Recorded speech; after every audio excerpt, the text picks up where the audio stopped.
So இந்த CPAP therapy நம்ம பேஷண்ட்ஸ்க்கு நம்ம இனிஷியேட் பண்ணதுக்கு அப்புறம் நம்ம பேஷண்ட்ஸ்க்கு ப்ராப்பராக ஆக்சிஜன் போய் அவங்க உடம்புல கலக்கிறதுனால அவங்களுக்கு ஏற்பட்ட ப்ராப்ளம் எல்லாமே ஸ்லோவாக ரிவர்ஸ் ஆகிட்டே வரும்.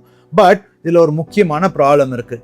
நிறைய பேஷண்ட்ஸ் இந்த சிபேப் தெரப்பிக்கு அட்ஹரண்ட்டாக இருக்க மாட்டாங்க. ஏன்னா அவங்களுக்கு ஒரு ஸ்டிக்மா, என்ன இந்த மிஷினை நம்ம எவ்ரிடே மாட்டிக்கணுமா, இதுக்கு நம்ம அடிக்ட் ஆகிடுவோமா, இந்த மிஷினை எப்படி நம்ம எவ்ரிடே எங்கே போனாலும் கொண்டு போகிறது அப்படின்னு அவங்களுக்கு ஒரு பிரச்சனை வருது. ஸோ நிறைய பேஷண்ட்ஸ் இதை நான் எவ்வளோ நாள் போடணும், இதை நான் லைஃப் லாங் போடணுமா அப்படிங்கிற கொஸ்டின்ஸ் கேட்டுகிட்டே இருப்பாங்க. இந்த சிபேப் தெரப்பியை பொறுத்த வரைக்கும் it can be a life long therapy. ஆனால் சில சமயம் நம்ம லைஃப் ஸ்டைல் சேஞ்சஸ் பண்ணும் பொழுதோ, நம்ம வெயிட் லாஸ் சிக்னிஃபிகண்ட்டாக கொண்டு வரும் பொழுது இந்த ஆப்னியா தானாகவே அபாலிஷ் ஆகிறதுக்கான சான்ஸும் இருக்குது. அந்த மாதிரி சுச்சுவேஷனில் நம்ம சிபேப் தெரப்பியை ஸ்டாப் பண்ணுறதுக்கான பாசிபிலிட்டியும் நிறையா இருக்குது.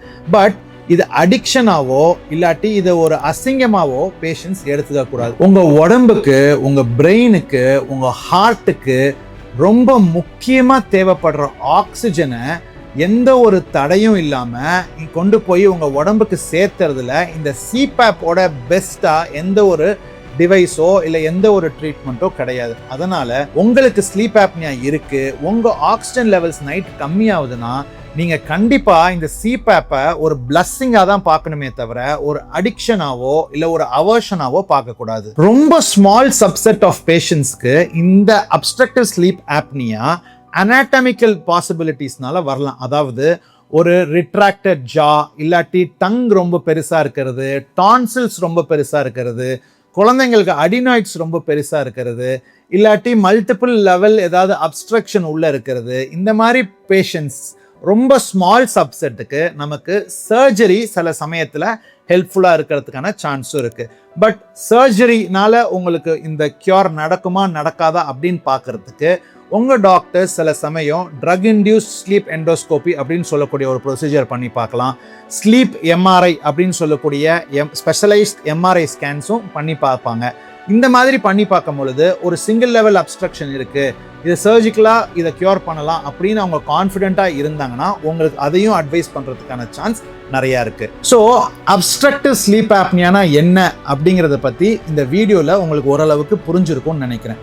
ஸோ உங்கள் ஃபேமிலி மெம்பர்ஸ்க்கு யாராவது அப்ஸ்ட்ரக்டிவ் ஸ்லீப் ஆப்னியா இருக்குது, இல்லாட்டி உங்கள் ஃபேமிலி மெம்பர்ஸ் யாராவது லவுடாக ஸ்னோர் பண்ணுறாங்க அப்படின்னா நீங்கள் முக்கியமாக அவங்க ஸ்னோர் பண்ணும்போது அவங்க ப்ரீதிங் ஸ்டாப் ஆகுதாங்கிறத அப்சர்வ் பண்ணுங்கள். அந்த மாதிரி ஏதாவது ப்ரீதிங் ஸ்டாப் ஆனாலோ, இல்லை அடுத்த நாள் காலையில் ரொம்ப டயர்டாக இருக்குது, இல்லை ரொம்ப அதிகமாக தூக்கம் வருதுன்னு சொன்னாலோ கண்டிப்பாக அவங்கள ஒரு பல்மனாலஜிஸ்ட்டை மீட் பண்ண வச்சு ஸ்லீப் ஸ்டடி இல்லாட்டி பாலிசோம்னோகிராஃபி டெஸ்ட் உங்கள் வீட்டிலே வர வச்சு பண்ணி அப்ஸ்ட்ரக்டிவ் ஸ்லீப் ஆப்னியா இருக்கா இல்லையான்னு ஒரு ஸ்லீப் ஸ்டடி பண்ணி நீங்கள் கண்டுபிடிச்சிக்கோங்க. அப்படி அவங்களுக்கு அப்ஸ்ட்ரக்டிவ் ஸ்லீப் ஆப்னியா இருந்ததுன்னா கண்டிப்பாக சிபேப் தெரப்பிக்கு நீங்கள் அவங்கள மோட்டிவேட் பண்ணியே ஆகணும். ஏன்னா உங்கள் ஆக்சிஜன் லெவல் மெயின்டைன் பண்ணுறது ரொம்ப முக்கியம். ஏர்லியாகவே நம்ம இதை ஐடென்டிஃபை பண்ணிட்டோம்னா ஆக்சிஜன் குறைபாடுனால நம்ம ஹார்ட்டும் பிரெயினும் மற்ற உறுப்புகளும் பாதிப்பு அடைகிறதுலேருந்து நம்ம பாதுகாத்துக்கலாம்.